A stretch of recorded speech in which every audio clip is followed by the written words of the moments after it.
영화 터는 기자 김재범입니다. 저번 시간에는 모두의 기대가 컸었던 영화 서복에 대한 아쉬움을 토로했었습니다. 이번 시간에는 개인적으로 사심이 아주 듬뿍 담겨 있었던 영화입니다. 하지만 그만큼 실망도 컸던 영화 한 편을 언급해 볼까 합니다. 아마 극장에서 상영됐다면 실망의 크기도 좀 줄어들지 않았을까 하는 생각이 드는데요. 지극히 개인적으로 가장 애정하면서도 또 언제나 아쉬움이 남는 감독님의 연출작입니다. 바로 박훈정 감독의 넷플릭스 영화 낙원의 밤입니다.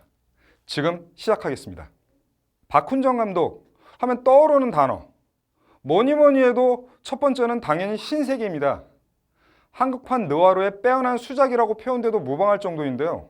물론 한편에선 홍콩 영화 무간도 짝퉁이란 폄훼의 시선도 분명히 존재합니다. 하지만 전 개인적으로 상당히 재미있었고 지금도 한국 영화 마니아들 사이에선 어서 빨리 보고 싶은 속편 리스트 가운데 항상 상위권에 차지하는 작품이기도 합니다. 영화 고수 여러분들도 쉽게 부인하긴 힘들지 않을까 합니다. 맞죠? 그럼 박훈정 감독이 선보이는 또 다른 느와르 장르, 낙원의 밤입니다. 지난번에 제가 언급했던 서복에서의 예고편 법칙, 혹시 기억나시나요?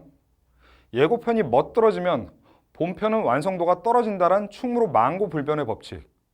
불안하게도 낙원의 밤 예고편 역시 정말 죽여줬습니다. 박훈정 감독과 VIP, 마녀, 그리고 박 감독의 데뷔작이었던 혈투를 함께 했었던 김영호 촬영 감독이 맡았던 결과물입니다. 굉장히 실력파로 통하는 충무로 최고 프로페셔널 촬영 감독님 중 한 분이십니다. 사실 영상 하나만 놓고 본다면 시간이 아깝지 않은 영화인 것만큼은 사실입니다. 그런데 영화가 영상의 전부는 아니지 않습니까? 그게 문제였습니다. 낙원의 밤이 실패했다? 아니, 혹평을 받았다는 표현이 더 맞을 것 같습니다. 이 영화가 혹평을 받은 이유는 사실상 국내 감독 중 유독 팬층이 두터운 박훈정 감독, 이름 석자 때문이 아닐까 싶습니다. 결국 박훈정 감독에게 실망했다고 하는 게 가장 적절할 듯 싶습니다. 참고로 저 역시 그랬고요.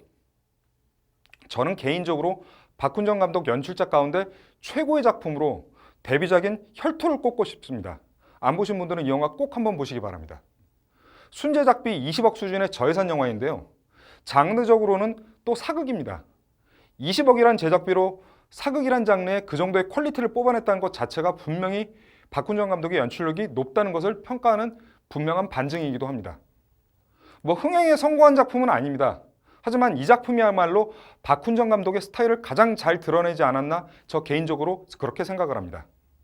그러다 보니 어디서 봤음직한 이거 뭐였지?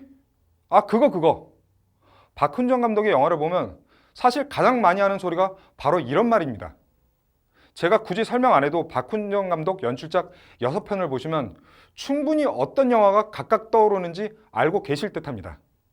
물론 최근 마녀2가 제작에 박차를 가하면서 박훈정 월드가 다시 한번 가동되는 듯한 느낌에 그를 좋아하는 마니아 팬들은 상당히 들떠있는 것도 사실입니다. 그래서 낙원의 밤에 대한 기대가 정말 컸을 듯 싶습니다.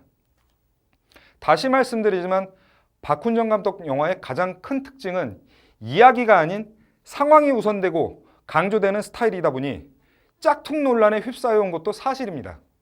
앞서 설명드린 바와 같이 신세계를 두고 홍콩 느와르의 걸작으로 불리는 무간도 아류라고 보는 시각이 큰 건 공공연한 비밀도 아니니 말이죠. 너무 얘기를 빙빙 돌렸습니다. 낙원의 밤은 솔직히 신세계의 프리퀄을 연상시키는 듯한 강렬함, 그리고 박훈정 감독이 그리고 싶었던 한국적 느와르의 색채를 담아내고 싶었던 듯 합니다. 박훈정 감독 데뷔작부터 함께 있었던 김영호 촬영 감독이 도맡은 낙원의 밤 이미지는 세렌데다무트에 흡사 외국인의 눈에 비친 아름다운 제주의 풍광열전, 그리고 그와 어울리지 않는 이질적인 느와르 스타일의 이야기, 그 이야기를 만들어내는 느와르 속 인물들. 그런데 각각의 인물들은 각자 색깔에 맞는 장르 속에서만 허우적대고 있었습니다.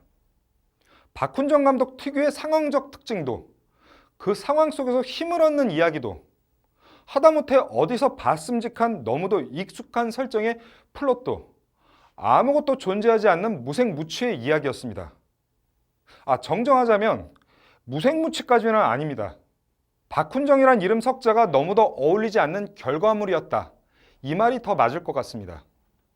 제겐 박훈정 필모그래피 가운데 역대 최악이라고 불리는 VIP보다 더 못한 결과물로 다가왔습니다. 결과적으로 장르가 앞서다 보니 이야기의 기승전결이 장르 설정 안에 완벽하게 갇혀버리면서 손발이 다 묶여버린 꼴이 난 것이 아닌가 싶을 정도였습니다. 시나리오 작가 출신의 박훈정 감독 최신작이라고 하기엔 정말 기이할 정도였습니다.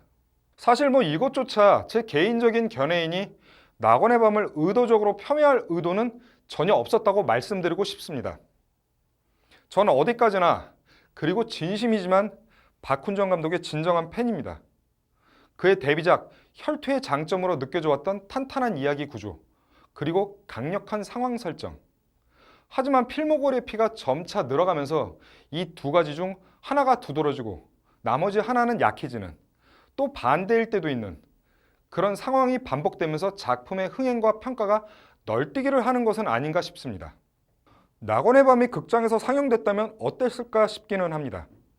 그리고 이 영화를 보신다면 박훈정 감독 필모그래피 중 한 작품의 인장이 너무도 강하게 느껴지는 점도 다가올 것입니다. 그게 깰 수 없는 박훈정 월드의 특징이라면 어쩔 수 없습니다. 영화 터는 기자, 오늘은 박훈정 감독 연출 넷플릭스 영화 낙원의 밤이었습니다.